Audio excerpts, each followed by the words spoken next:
नमस्ते साथियों, मेरा नाम शुभम है। आज मैं बहुत उत्साहित हूँ क्योंकि कल तक मैं भी आपकी तरह इस आदर्श कोचिंग सेंटर में बैठकर नवोदय की तैयारी कर रहा था। गुरुजी की मेहनत और सही दिशा की वजह से आज मेरा सिलेक्शन जवाहर नवोदय विद्यालय में हो गया है। नवोदय जाना सिर्फ मेरा ही नहीं, मेरे माता पिता और गुरुजी का भी सपना था, जो अब सच हो गया है। आज गुरुजी ने मुझे यह जिम्मेदारी दी है कि मैं आप लोगों को बताऊं कि तैयारी कैसे करनी है। मैं आपको वही तरीके और वही सवाल समझाऊंगा जिन्होंने मेरे परीक्षा को आसान बनाया दिया है। दोस्तों, याद रखना, नवोदय का रास्ता मेहनत से होकर जाता है और सही मेहनत कैसे करनी है यह हमें आदर्श हॉस्टल से सीख मिलता है। तो चलिए आज की क्लास शुरू करते हैं। आज हम लोग का पहला दिन है। जो भी छोटी मोटी गलतियां हों उसे कमेंट बॉक्स में बताएं।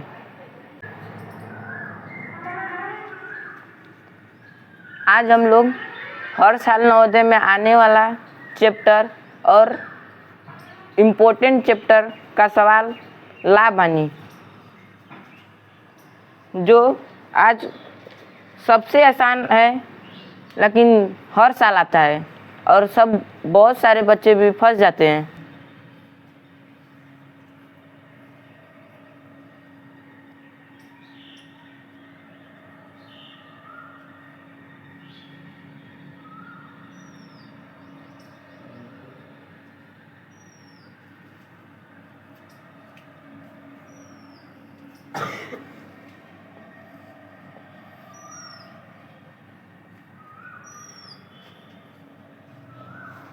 पहले हम लोग जानेंगे इसका आसान चीज़ें, जैसे क्रय मूल्य क्या होता है, विक्रय मूल्य क्या होता है, लाभ क्या होता है और हानि क्या होता है।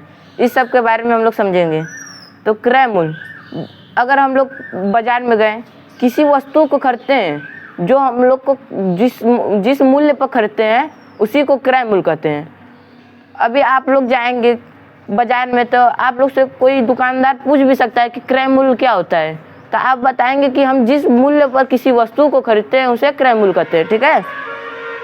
और विक्रय मूल्य पूछ देगा तो जिस वस्तु को, किसी वस्तु को खरीद कर आप जिस मूल्य पर बेचेंगे उसको विक्रय मूल्य कहते हैं।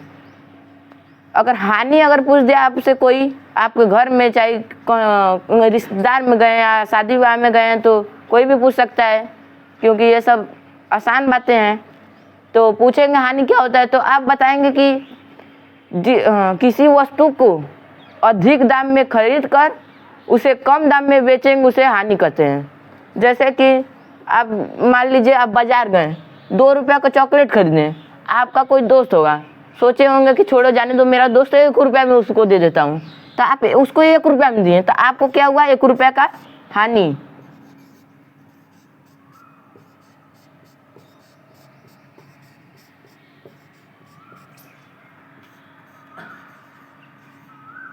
आपको 1 रुपया का हानि हो जाएगा, ठीक है। क्वेश्चन दिया है, हानि सबको समझ में आ गया होगा। अब क्वेश्चन आगे चलते हैं।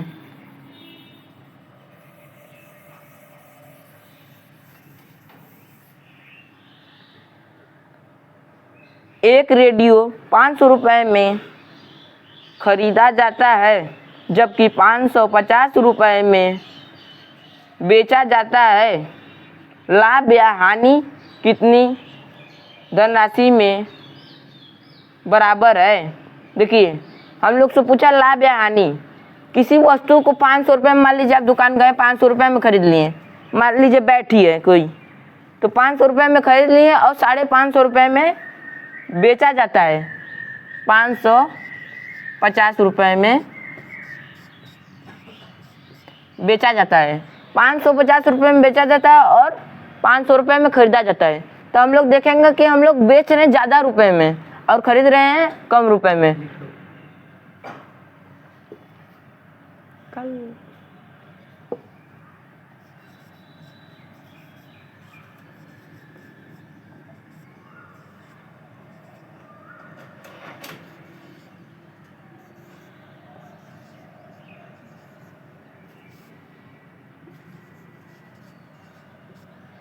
क्रय मूल्य देखो हम लोग का कम है और विक्रय मूल्य ज़्यादा, तो हमेशा हम लोग को लाभ होगा।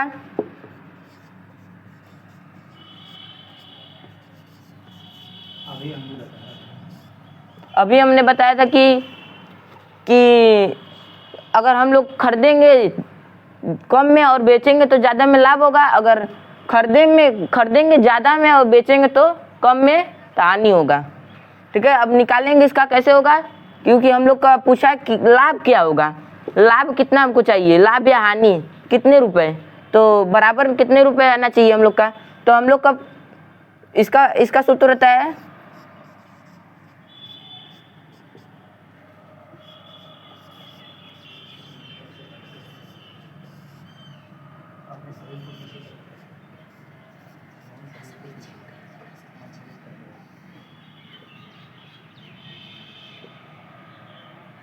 क्रय मूल्य, लाभ बराबर विक्रय मूल्य माइनस क्रय मूल्य। तो हम लोग का विक्रय मूल्य है 550 रुपये और क्रय मूल्य 500, तो माइनस कर लेंगे 550 माइनस 500 रुपये है, यहाँ पर भी रुपये हैं, कितना आएगा 50 रुपये। 50 रुपये क्या लाभ, सभी लोग को समझ में आया। पहला क्वेश्चन ये था। दूसरा क्वेश्चन अब समझेंगे। अगर कोई भी डाउट होगा तो आप कमेंट करके पूछ सकते हैं। कोई भी डाउट होगा तो उसे कमेंट करके आप पूछ सकते हैं कि यहाँ पर मुझे डाउट है या ये यहाँ पर नहीं समझ में आया, तो आप कमेंट कर सकते हैं। दूसरा क्वेश्चन देखिए, 25 रुपये मूल्य वाला एक पेन 30 रुपये में बेचा जाता है तो लाभ या हानि। अभी बताया था मैं कि किसी वस्तु को कम में खरीदते हैं और ज़्यादा में बेचते हैं तो हमेशा लाभ होता है। तो वैसे ही अब दूसरा क्वेश्चन आया है वैसे ही टाइप का, उसको भी देखेंगे।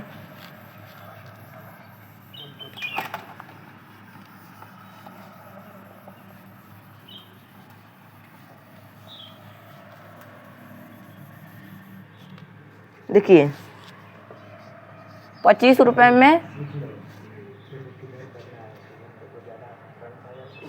एक पेन 25 रुपये का एक पेन था, तो उसको 30 रुपये में बेचा जा रहा है। तो 30 रुपये में बेचा जा रहा है तो 25 रुपये क्या होगा हम लोग का क्रय मूल्य। इसको हटा देते हैं, एक पेन था 25 रुपये क्रय मूल्य और 30 रुपये में बेचा जाता है। हमेशा हम लोग को पता है कि बेचेंगे तो हम लोग का विक्रय मूल्य होता है, तो 30 रुपये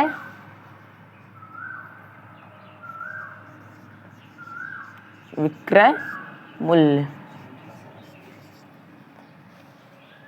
तो हम लोग का देखिए विक्रय मूल्य ज़्यादा है, क्रय मूल्य छोटा, तो क्या होगा हम लोग का लाभ। तो हम लोग का लाभ बराबर भी बताया गया है कि लाभ बराबर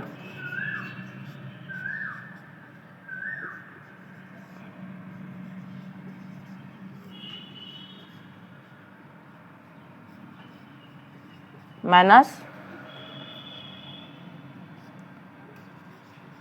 क्रय मूल्य।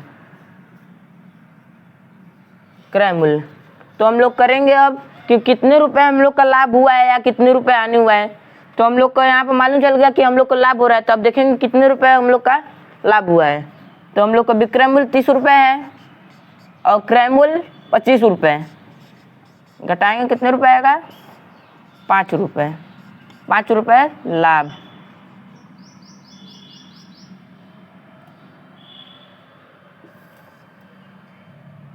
जिसको समझ में आएगा ठीक है, और जिसको नहीं समझ में आएगा वो कमेंट करेगा।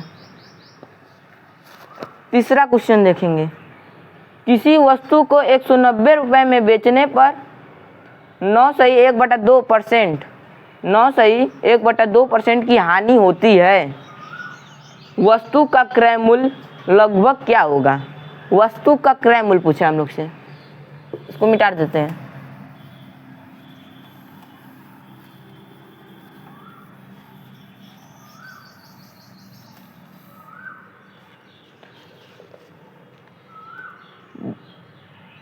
किसी वस्तु को 190 रुपये में बेच रहा है,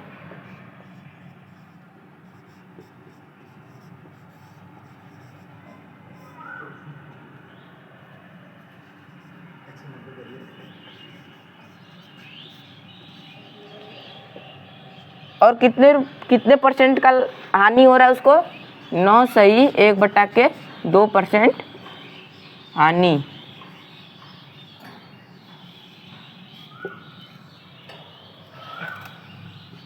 हानि थोड़ा गलत हो गया है, आप लोग समझ लेंगे। हानि। अब पूछा हम लोग का क्रय मूल्य क्या होगा, तो क्रय मूल्य बराबर होता है, इसका सूत्र होता है जब हानि परसेंट दिया हो तब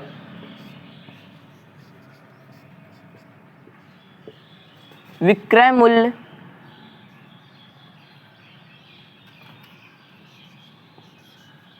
गुणे 100 बटा के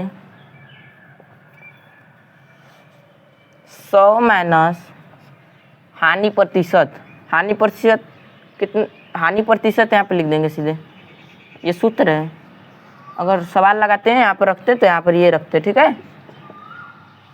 अब इसका सवाल हल करेंगे, इस पर रखेंगे इसको, तो हम लोग का विक्रय मूल्य 190 गुणे 100 बटा के 100 माइनस हानि परसेंट। तो इसको पहले मिश्र भिन्न में, इसको साधारण भिन्न में बदलेंगे। 9 दूना के 18, 1 19, 19 बटा के 2, 100 माइनस था, 100 माइनस। अब इसको हम लोग लसा लेंगे, फिर उसके बाद माइनस करेंगे। उससे आसान ट्रिक है कि इसमें गुणा करें। 100 दूना के 200, 200 माइनस 19 कर देंगे, 200 माइनस 19 करेंगे, देखेंगे कितना आता है। 9 1 10, यहाँ पर 9 है, 9 में से 1 जाएगा 8, यहाँ पर हासिल दिया है, यहाँ पर 1 हो जाएगा, दे दिया है तो 118 81 था, 81 181 बटा के 2। इसको हल कर लिए हम लोग, क्योंकि पहले नीचे का माइनस दिया तो उसको हल करेंगे, नहीं तो कटेगा नहीं। 181 बटा के 2 हो गया। यहाँ पर भाग में, यहाँ पर इसको भाग में लिख सकते हैं, इसको भाग में यहाँ पर लिख सकते हैं ऐसे, आसान भाषा में करने के लिए यहाँ पर ऐसे लिख सकते हैं 181 बटा के 2। अब अगर भाग है तो गुणा होता है, भाग को हल करते हैं तो भिन्न पलट जाती है, गुणा हो जाता है यहाँ पर चिन्ह, गुणे 2 बटा के 181। अब काटेंगे, देखेंगे या 3 से कट रहा है या 9 से, तो 9 2 11, 3 से भी नहीं कटेगा, नहीं 9 से, क्योंकि हम लोग का होता है 3 या 9 का सभी अंकों का योग, जो 3 या 9 से कट जाए वो 3 या 9 से कट जाएगा, तो अब नहीं कटेगा। 100 दूना के 200, 200 गुणे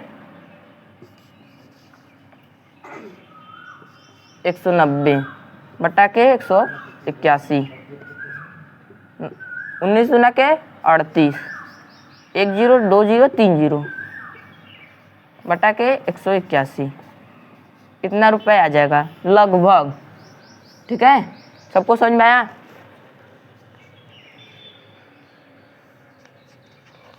अगर इसको काटेंगे तो अगर काटने पर आप लोग को छोटा आ रहा है तो छोटा भी हो सकता है आंसर, नहीं तो यही है। अगर सबको काटने आता है होगा, क्योंकि भिन्न तो आसान है, काटने तो आता ही होगा, नहीं तो काट कर देख लेते हैं एक बार। आएगा 209 दशमलव 9 4 बहुत जाएगा, तो हम लोग क्या करेंगे, इसको साधारण कर लेंगे। तो यहाँ पर 9 है तो यहाँ पर 1 दे जाएगा, 9 1 10 हो जाएगा, तो 210 रुपये, ये लगभग। देखिए आंसर भी यही दिया है, सबको समझ में आया? ठीक है, जिसको नहीं समझ में आएगा वो कमेंट। अगला क्वेश्चन, अब अगला क्वेश्चन देखेंगे। जब कोई वस्तु 44 रुपये 44 रुपये में बेची गई तो 10% का लाभ हुआ। वस्तु का लागत मूल्य, वस्तु का लागत मूल्य देखेंगे तो हम लोग को लागत मूल्य मतलब क्रय मूल्य पूछना चाहता है। ये क्रय मूल्य पूछना चाहता है, लागत मूल्य से करते हैं क्रय मूल्य। ठीक है, तो 44 रुपये में बेची गई तो विक्रय मूल्य,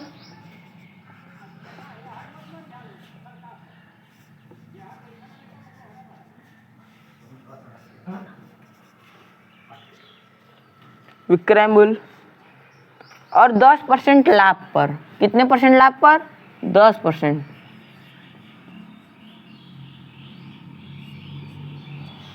10% लाभ पर बेची गई थी वस्तु का लागत मूल्य।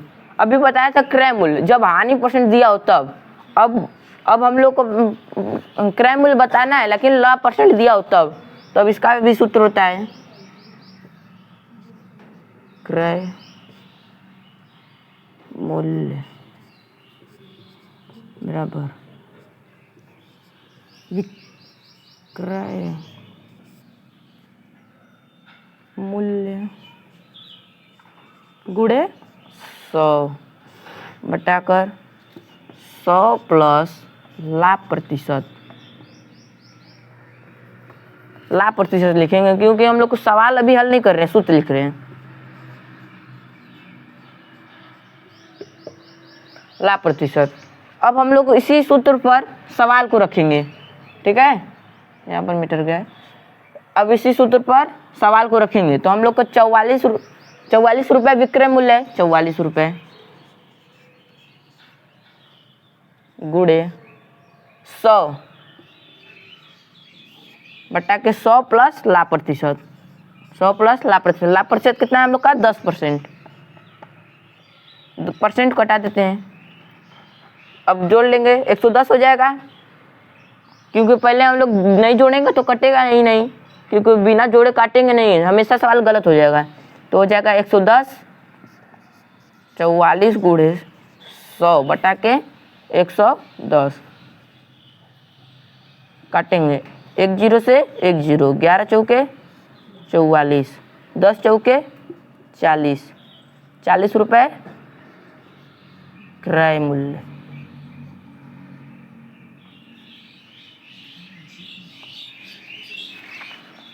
समझ में आया सभी लोग को? सभी लोग को समझ में? अगला क्वेश्चन अब बढ़ेंगे।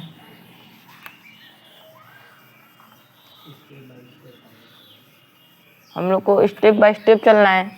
देखिए यहाँ पर थोड़ी सी मिस्टेक हो गई है कि सीधे हम बता दिए कि हानि परसेंट है तो क्रय मूल्य निकालना, हानि परसेंट और लाभ परसेंट नहीं बताए हैं। ठीक है, तो उसको बता रहे हैं अभी, पार्ट 2 में इसको डाल देंगे। ठीक है, आज के लिए बस इतना ही, और आज समाप्त करते हैं क्लास। ठीक है।